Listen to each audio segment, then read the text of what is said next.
What is altruism? What is selflessness? Why are we taught right from our childhood that being selfish is bad and that we should always share? Is selflessness all good, or could there possibly be a darker side to it? Hello everyone, and welcome to another brand new episode on my channel, Wonder Boho Book Club. Today I'll be summarizing the book, In Defense of Selfishness, Why the Code of Self-Sacrifice is Unjust and Destructive, written by Peter Schwartz. In this book, Schwartz has refuted the widespread misconceptions about the meaning of selfishness and altruism. Basing his arguments on Ayn Rand's ethics of rational self-interest, Schwartz demonstrates that genuine selfishness is not exemplified by do whatever you feel like attitude or feeding parasitically off other people, but rather living an honest, productive, self-respecting life. Using vivid, real-life examples, In Defense of Selfishness illustrates the inequity of requiring one man to serve the needs of another. This provocative book challenges readers to re-examine the standard by which they decide what is morally right or wrong. Before moving ahead, please don't forget to subscribe to my channel. Introduction. At first glance, it may seem like an odd concept to give up one's own interests in favor of those of another. Simply referring to something as selfless conjures up images of a state in which a person has lost all trace of their individuality. If you never stop to consider who you are or what you want, how on earth do you expect to be successful in anything? More so, how can you ever reward yourself? When viewed from this perspective, it's easy to question why anyone would ever agree to take part in a system like this one. Why would you want to live a life where you constantly put restrictions on yourself? However, the only way for this system to work as it was intended to is for everyone to participate in it. What it essentially means is that when you perform an action that is beneficial to another individual, that individual will, in turn, perform an action that is beneficial to you, and so on and so forth. In a perfect world, that would be the perfect way to live, wouldn't it? However, things aren't always as straightforward as they appear to be on the surface. Many people are only concerned with themselves and what benefits they can derive from a given situation. They capitalize on the shortcomings of others in order to ensure that they continue to have the upper hand in all situations. The author makes it abundantly clear in his work that this kind of selfishness is not what he endorses at all, since this kind of behavior exemplifies self-centeredness in its purest form. On the contrary, Schwartz contemplates ways in which we can be self-centered while still serving the interests of both ourselves and others. In this summary, the idea of healthy selfishness, as well as how it manifests itself in day-to-day life, will be examined in greater depth. Part 1. What do you mean by altruism? When talking about acts of compassion and selflessness, people often bring up the notion of altruism. As a consequence of this, altruism is often considered to be a trait of praiseworthy character. One of the definitions of altruism, which is also a common description, is doing something pleasurable for someone else out of the goodness of your own heart. One way to illustrate the concept of placing the requirements of others ahead of one's own is to think of it as giving your favorite dress to your best friend, even though you would really like to keep it for yourself. When you think of altruism, the first thing that probably comes to mind is acts of generosity, such as giving money to a charitable organization during the holiday season, or giving up your seat on a crowded train to a pregnant lady or an old man. This is a reasonable assumption to make because these are examples of behaviors that are commonly associated with the concept of altruism. And of course, each and every one of them is a wonderful activity that one should take part in.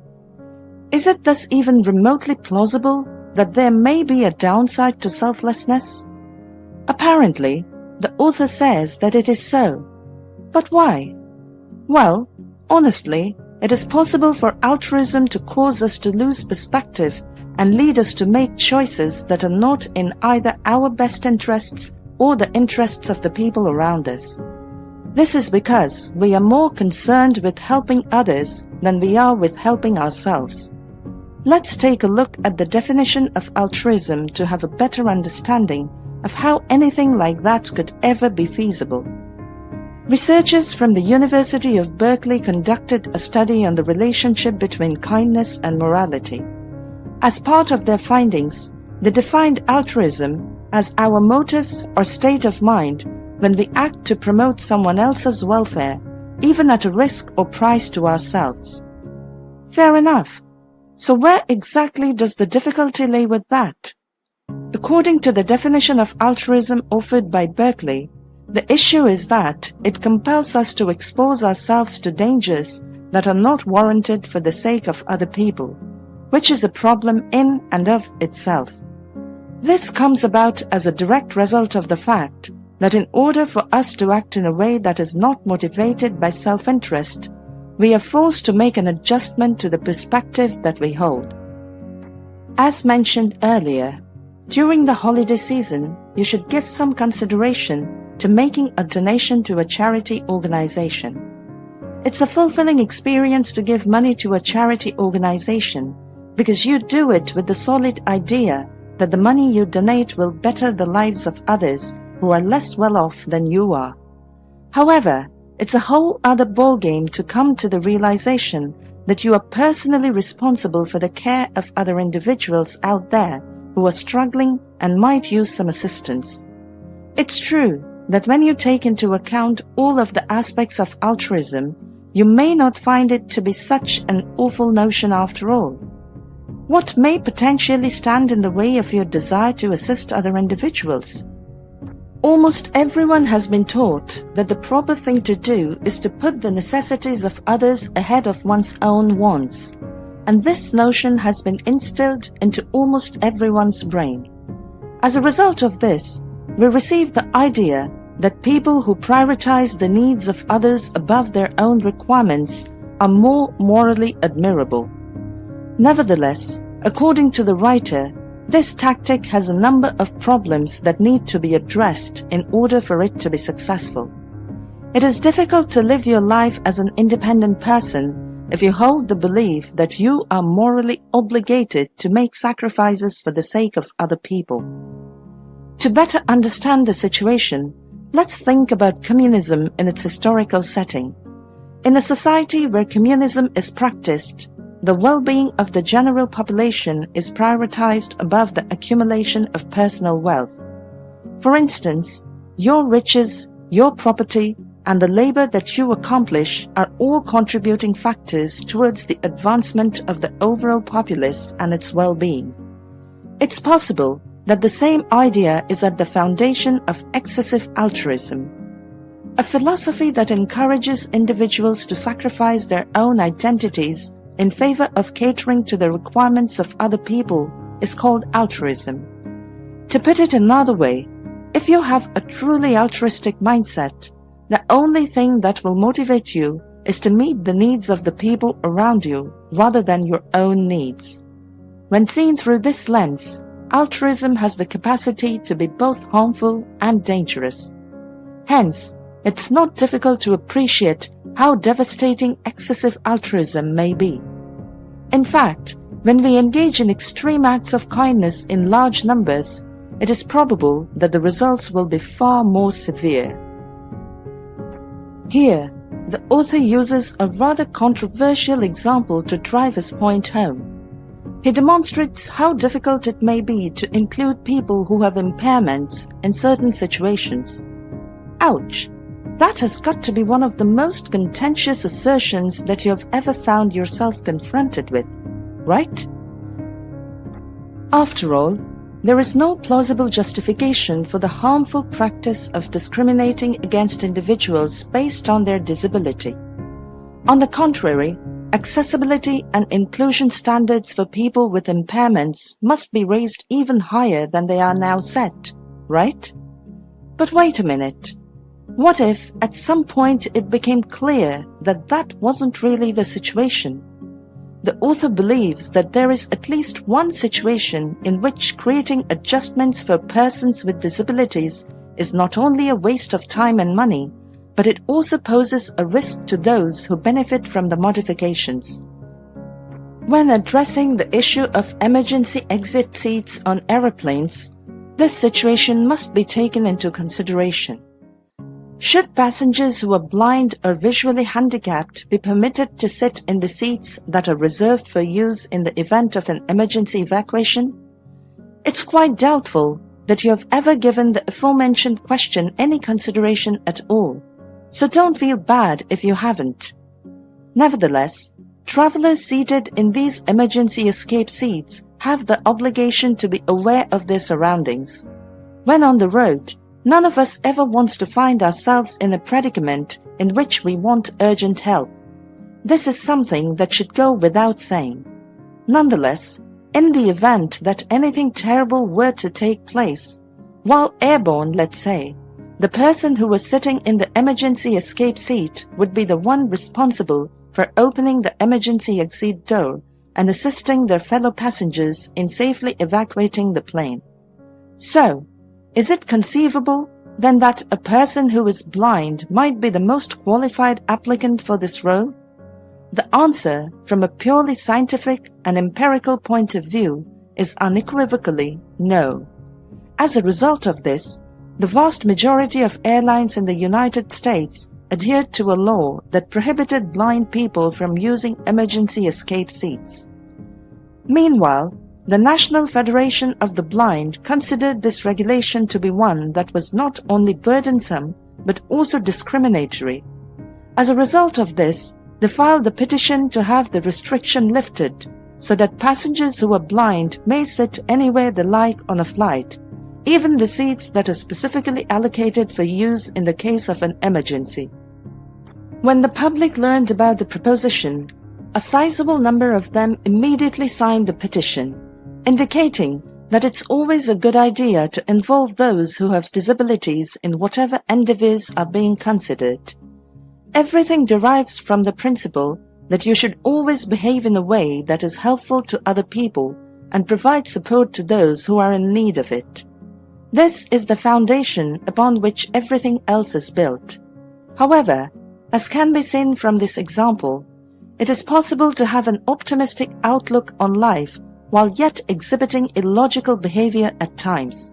This is true even if your outlook is typically positive. Part 2. Being nice and being right ain't the same thing. Have you ever carried out an action because you were under the impression that it was the right thing to do, despite the fact that it was challenging or unsettling?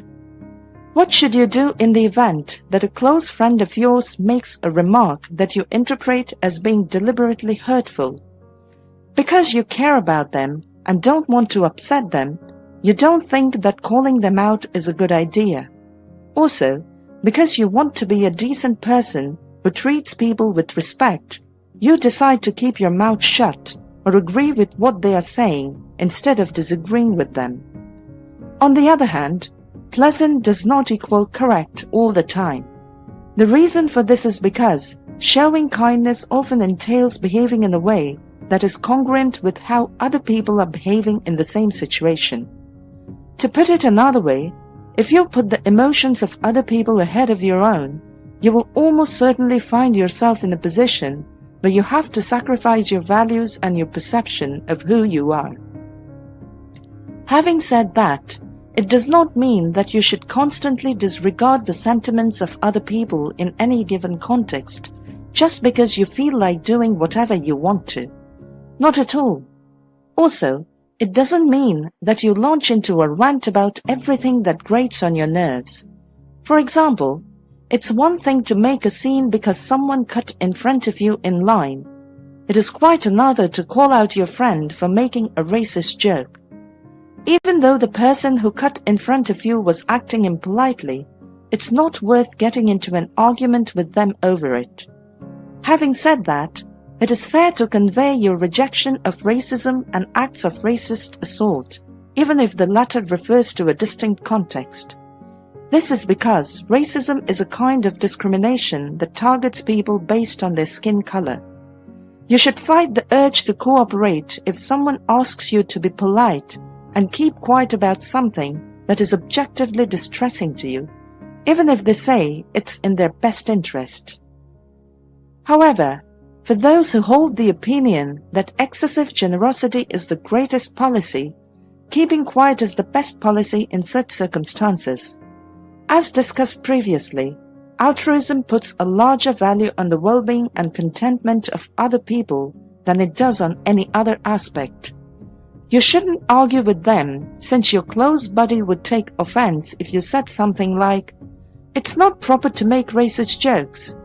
The author argues, with the help of this instance, that in order to be generous, one must typically be willing to give up some aspect of one's own identity, as well as some of one's core beliefs. And because of this, he says, following one's own self-interest could sometimes be to one's benefit. In light of the fact that you would be placing your own values above those of your close friend, it is likely that standing up to him in this circumstance may be seen as an act of selfishness. On the other hand, there are situations in which it is perfectly appropriate to speak your mind. What this essentially means is that your dedication to an altruistic philosophy does not compel you to abandon the beliefs that are particular to either you or the society in which you live. Imagine, for instance, that your values encourage you to believe whatever information comes to you, even if it may not be entirely accurate. Under the guise of supporting the public benefit, this behavior is permitted to continue without consequence. If anything is seen as being for the common good, then it's possible that you will be taught that it is to everyone's greatest benefit to believe that anyone is capable of accomplishing anything. To make this example more applicable to your day-to-day life, think about how you may provide people with certificates of appreciation for their involvement. Participation prizes are given out since it's acceptable to suppose that everyone ought to be recognized for just turning up. Even if you're a student at high school, you shouldn't be thinking in terms of grades or scoring the highest grades. If one subscribes to this line of reasoning, then everybody who sits an exam is a winner just for having made the effort to do so. However, even if you want absolutely everyone to take part and do their very best, this does not imply that there won't be any winners or losers in a competition or an exam. Therefore, you shouldn't discard the idea altogether. Also, the vast majority of humans probably would not like to live within a social system that does not reward personal achievements or wins. As a result, it's of the utmost importance for you to protect both your independence and your right to freely express yourself. For example, you wanted to be a guitarist, but never got selected in the high school band. In spite of your best efforts, you can't play the guitar to save your life. Now, what would happen if, despite the fact that you're fully aware that you're not a guitarist, you secretly desired that you could spend the rest of your life playing like Santana? It would be offensive to an overwhelming majority of people, including Santana, as well as being arrogant and disrespectful to them. Even if accepting this reality means placing oneself in the category of individuals who do not have the talent to play guitar, it is less painful and more honest to admit that some people have the ability to play musical instruments while others do not. Because of this, it is critical to ensure that you continue to maintain your identity. Even if our culture isn't ideal, we still need to be objective and realistic when we are thinking about the goals we want to achieve. Certain facts should not be up to interpretation, depending on the whim of any one individual, and reality should not be modified in any way, shape, or form under any circumstance. Make sure that you provide a fair amount of time for yourself to participate in things that you really like. Recognize and respect both your critical thinking capacity and your own distinctive ways of thinking. Do not be afraid to establish limits for yourself, even if they are not what you would consider to be pleasant. It is impossible to extricate oneself from a potentially dangerous circumstance if one does not possess the necessary self-interest to do so. Selfishness is a required condition for preserving integrity, both with oneself and with other people. As a result, being selfish is not only a healthy trait, but it also has the potential to be a beneficial trait under certain conditions.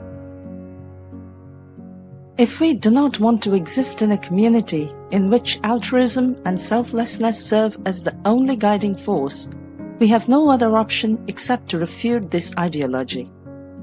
Conclusion. As we can see, this book helps us realize that the ideology of altruism has a certain appeal for a lot of different individuals. We have sadly lost sight of the fact that there are times when assisting others demands one to sacrifice one's own interests.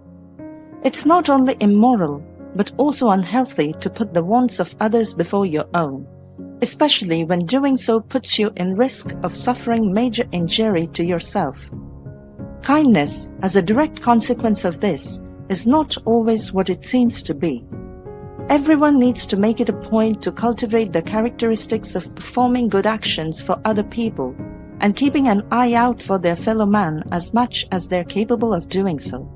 But at the same time, in order to be considered a decent person, it is not always necessary to put the requirements of others ahead of your own need. You do not have to take part in something just because it seems to be the norm or because other people are doing it. You do not have to place your trust in everything that other people say to you or agree with what other people believe you have to do just because they tell you so. Creating one's own limits and maintaining an attitude that is receptive to the need of critical thinking are both necessary components of healthy levels of selfishness. As a direct result of this, participating in behavior that is only motivated by one's own interests is perfectly acceptable in this environment. Thank you for watching this episode. Please don't forget to subscribe. Your likes, comments, and shares are highly appreciated. See you soon in our next episode.